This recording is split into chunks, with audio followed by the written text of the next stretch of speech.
Welcome to Buckeyes Tomorrow Morning for Thursday, July 20th. I'm your host, Tom Orr. The Indiana game in 44 days, the game against Michigan in 128 days.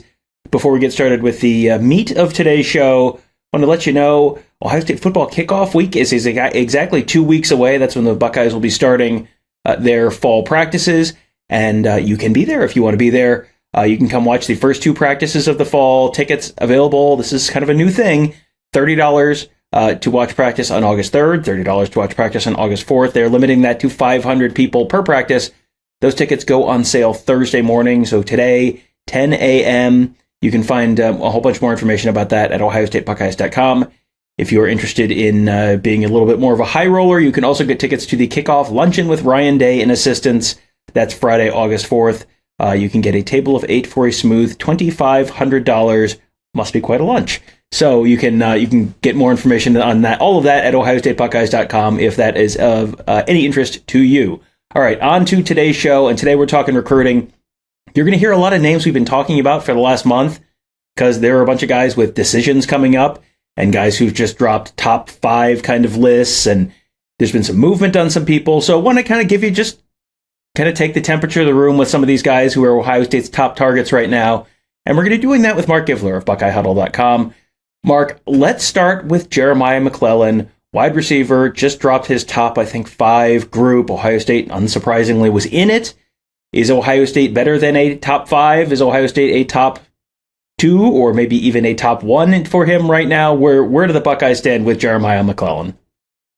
Definitely a top 2, and it's kind of them in Oregon right now. And this is one of those, we've talked about a few guys where I've kind of said, well, the longer this goes, probably the better for Ohio State. That was something we talked about with Justin Scott back in the winter when he delayed his decision. But this is one that the Buckeyes, I think, would have liked to have had finished by the end of June or maybe the first week of July, and it didn't happen. And it's largely because Oregon has made this a battle. There aren't a lot of other receiver targets that Ohio State's looking at right now. They've kind of zeroed in on their 4 or 5 guys, and McClellan's kind of the last one standing right now. So they are going all in on Jeremiah McClellan, and this would probably round out their receiver class. They would have room for a 4th, but if they can get McClellan, they may just shut it down at 3 at this point with the commitments of Elijah Moore and JoJo Trader elsewhere. So it's a battle now. I still think the long-standing relationship with Brian Hartline is going to be tough to overcome for Oregon, but it's much more of a battle now than we thought it might be, 6 weeks ago. All right, you mentioned JoJo Trader there, so let's talk real quickly about him. He is committed to Miami. He is a South Florida kid.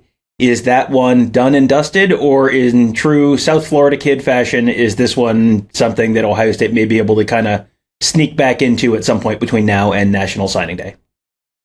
Well, I always kind of expected him to end up at Miami, but the thing with Trader is he's got a very good relationship with Brian Hartline, and he's also, of course, a teammate of Jeremiah Smith's. So that will allow Ohio State to maintain communication here going into December. But Miami was always going to be tough to beat here as long as it's not just a complete disaster down there. So I guess you just have to see how things go on the field for them this fall. If they throw up a really ugly number this fall, that could maybe open some doors for Trader and a couple other guys down that way. But as long as Miami looks competent and maybe heading in a positive direction this fall, I think it's going to be tough to pull them away from that. As long as Miami football looks competent on the field, what could go wrong? What could possibly go wrong? What could possibly go wrong? Yes, all right, so we'll keep an eye on that. If not, if those, Ohio State already has 2 5-star wide receivers already committed for 2024, Jeremiah Smith, who Mark mentioned, and Mylan Graham out of Indiana. So already a very, very solid start to that class, and if they add a 3rd, whether it's Jeremiah McClellan or Josiah Trader or someone else, that would probably, like as Mark said, probably wrap that up. So another position where Ohio State's hoping to wrap things up relatively soon, linebacker. They've got 2 linebackers committed already in Garrett Stover and Peyton Pierce. They're hoping to add Kyngstonn Viliamu-Asa out of St. John Bosco in California to the class this weekend. He's set to commit on July 23rd. Is Ohio State going to add a 3rd linebacker this weekend, Mark? I think they are. And I'm kind of, I don't want to say I'm going out on a limb. I think Ohio State is a pick that a lot of people are leaning toward, but it's not been a lock. It's been a very, very serious battle with the likes of Notre Dame and USC. I know Notre Dame was kind of considered the biggest contender there alongside Ohio State, and that seems to be the case still, which is kind of unusual when you're talking about a West Coast kid that has USC in the Final Three. But I think the big concern has been Notre Dame from Ohio State's end. But if you look back at kind of how this has played out, Ohio State was, I believe, the first school, or Kyngstonn was the first kid Ohio State offered in the class of 2024. So they've been in on him forever. And despite all the turmoil, I mean, there's been defensive staff changes. There's been linebacker. I think that we're on linebacker coach 3, I think, since he was offered. And despite all of that, he continued to visit. He continued to hang around. I just think there's something to be said for that. There's clearly a very strong connection there with Ohio State, and James Laurinaitis has really done a great job since he's come in and kind of tried to repair everything that's happened with all the turmoil on the defensive staff the last few years. So I think they're going to win out. I really do. All right. And earlier with Jeremiah McClellan, you mentioned that was a recruitment where the longer it dragged on, the more there was a little bit of a concern from Ohio State's end of things.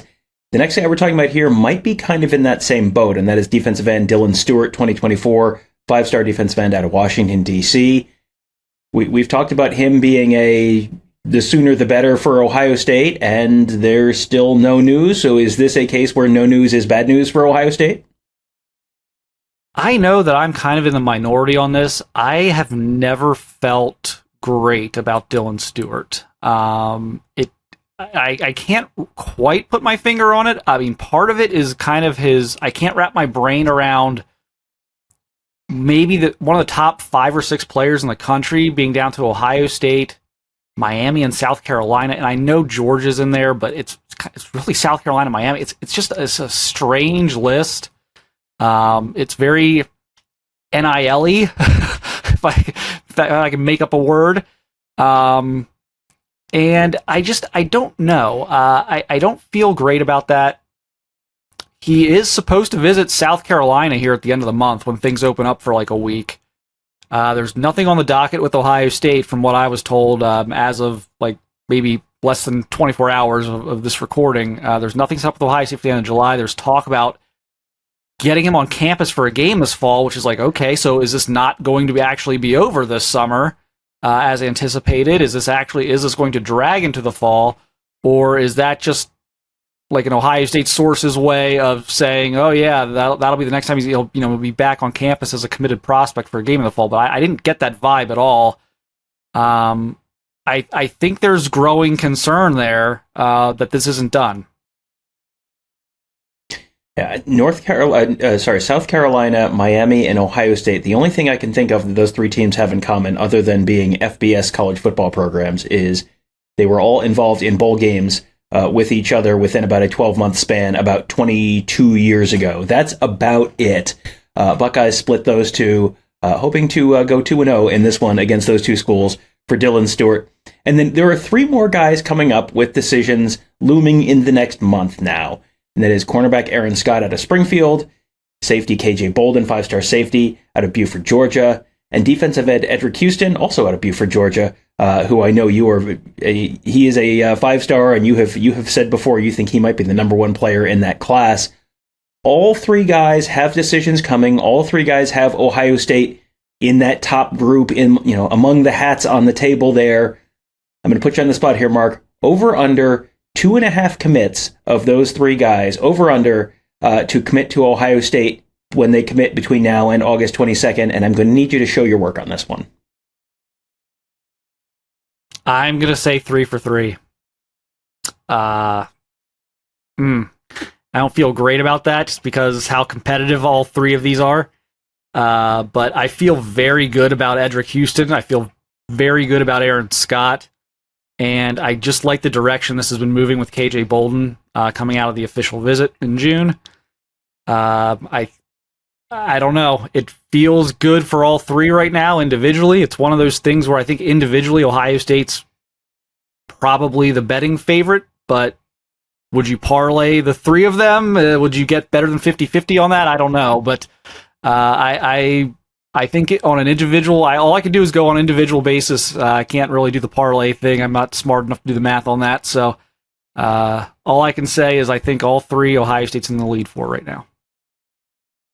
Yeah, this feels a little like the recruiting version of when Tony asks me every year if Ohio State's going to go undefeated, and I tell him, well, if they're 75% likely to win 4 games, then they're less than 50% to win all of those games. So no, I would never bet Ohio State to go undefeated. Yeah, it feels like the mathematically smart play here is under 2.5. But when has recruiting ever followed any kind of logic or math or any kind of in any kind of sane, rational thought process? So, boy, if you want to, there is some drama coming, undoubtedly, good, bad, or indifferent for Ohio State with those 3 guys. With some of the other guys we talked about, we could start this weekend with linebacker Kyngstonn Viliamu-Asa, then Aaron Scott the week after that, then KJ Bolden the week after that, and Eddrick Houston a couple weeks after that.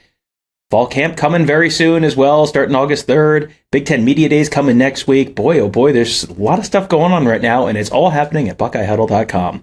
Fantastic team of insiders. Mark and Alex killing it on recruiting. Tony, Kevin, and I covering the team. Ross and Mikey and Justin and Devin covering the X's and O's, making you a smarter football fan. Lots of news heading into the busy time of year.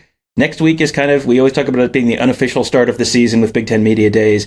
And the unofficial start of the season means all of a sudden you're going to be seeing a lot more of Kevin and Tony and I, and a lot more of Mark and Alex. And there's a lot of stuff to talk about as the kind of wild season of recruiting starts to pick up. And of course, football season as well. Everyone's favorite time of year. It is almost here. So sign up today at BuckeyeHuddle.com. Get access to our fantastic team of insiders. Great insight and analysis. Track all the twists and turns of all of these crazy recruitments coming up in the next month or so.